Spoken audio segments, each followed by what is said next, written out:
Toward the beginning of the film we're acquainted with a 12-year-old kid Henry Collect who is an energetic baseball fan all the time. He continues to dream about turning into a genius one day. He even practices constantly. However, tragically the school mentor doesn't believe he's a decent player. Henry is generally subbed and whenever he will play he ruins the game and causes his group to lose.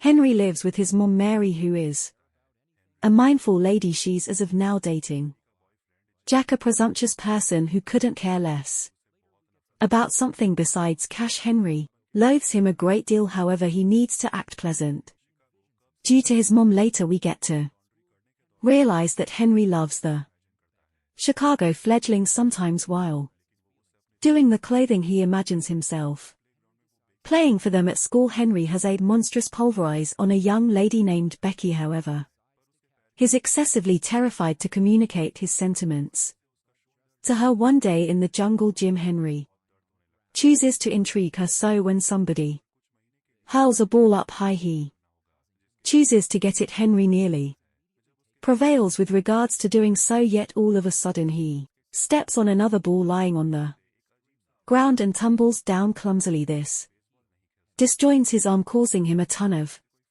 torment. Henry is quickly taken to the specialist and treated for a couple of months. He's compelled to quit playing baseball, making him very discouraged. When the bones at last mend, Henry is taken to the specialist to sadly eliminate his cast. That's what the specialist uncovers, albeit the bones have mended, the ligaments have melded in an exceptionally terrible manner. In view of this, a slight squeaking sound is heard at whatever point Henry moves his arm. Anyway, the little kid doesn't appear to mind. He's glad that he can at last resume playing baseball. Presently, to praise his cast-off day, Mary gives him and the young men passes to the fact that the Chicago makes posterity game it uncovered fledglings are going through an extremely terrible run of structure. Their fundamental pitcher Chet Steadman has been battling seriously because of a shoulder injury. The head supervisor of the club, Larry Fisher, is educated that if the Whelps can't sell each ticket of each game this year, they should relinquish the establishment during the game. Chet is hit for one more homer by the rival group. Henry gets the ball fortunately, yet when now is the right time to toss it back. Is a piece anxious in light of the fact that of his as of late mended arm. Anyway, later some tension from his companions and the swarm, he swings his arm and tosses it to the pitch.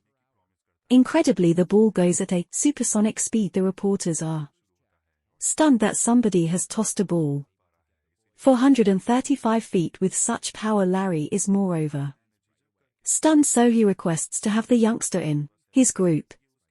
The exceptionally following day, agents from the Chicago fledglings show up at Henry's home to give him a tryout for the club. The fact that his fantasy has makes Kid enchanted at long last worked out as expected, so he right away acno. One day as they are moving during a party, Jack sees them and understands that Mary is gradually moving away from him. All at once, Larry Fisher shows up with some news. The Yankees need to purchase Henry for an incredible $25 million.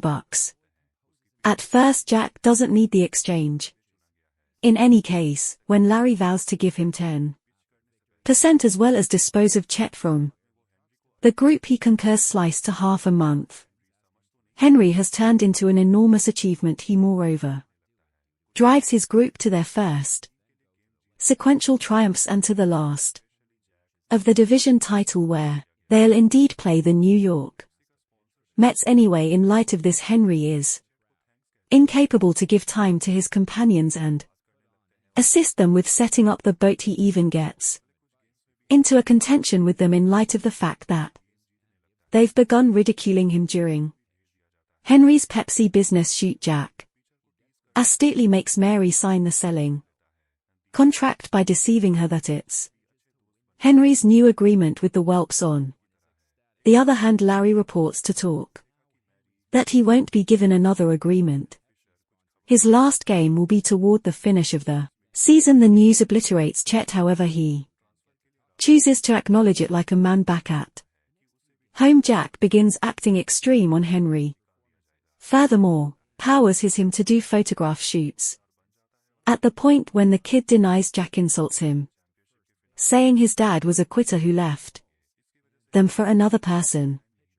Mary hears this and gets rankled. One thing prompts another and she winds up punching Jack, after which she kicks him out of the house. With Jack gone at this point, Henry goes to his companions and apologizes for not having the option to help them. They then, at that point, complete the boat together and take it for a ride on the lake. There they likewise see Becky and her companions and choose to give them a ride too. The bunch lives it up together. Later, getting back, Henry converses with his mother about his future, and the two ultimately think of a significant choice. On the day of the last game, Henry and his mother head up to the proprietor of the Chicago Fledglings and report that Henry will no longer revisitation of play next season. He additionally asks the proprietor for what valid reason they needed to sell him, yet Larry brushes the inquiry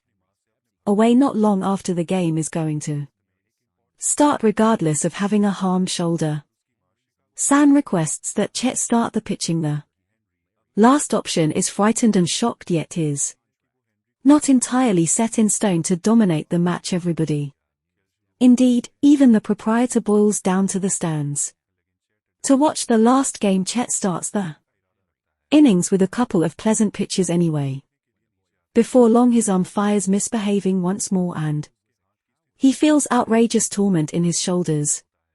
Regardless of this, he continues to play. In the sixth inning, he gets hit for a couple of runs. In the attack of energy and adrenaline, he tosses a pitch so hard that it breaks the bat of the hitter. Chad attempts to toss the ball once more, yet he can't, since his shoulder is harmed seriously, so he runs with the ball close by to get the player out. There are as yet 3 more innings remaining anyway. Chad tells Sam that he's out and that he can't pitch any longer. Without any choices left, the mentor hands the ball to Henry and solicitations him to dominate the match for them. Henry concurs, however, lets him know that this will be his last game as he strolls into the field. The group cheers his name insatiably. At first, he gives a generally excellent execution and makes his leader by 1 run toward the finish of the last inning. The strain is all on the fledglings to guard this 1-run lead anyway. The fact that Henry will makes everyone certain secure the success. He with certainty strolls onto the field with assurance in his eyes.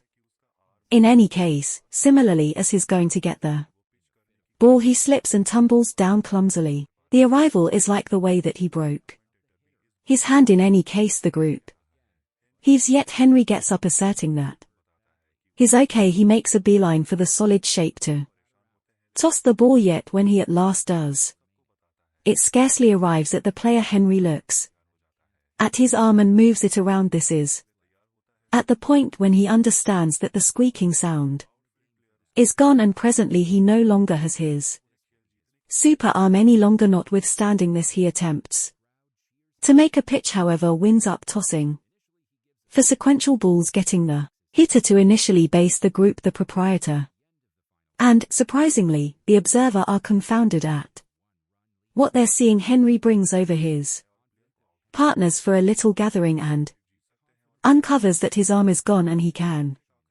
never again pitch like prior to hearing this.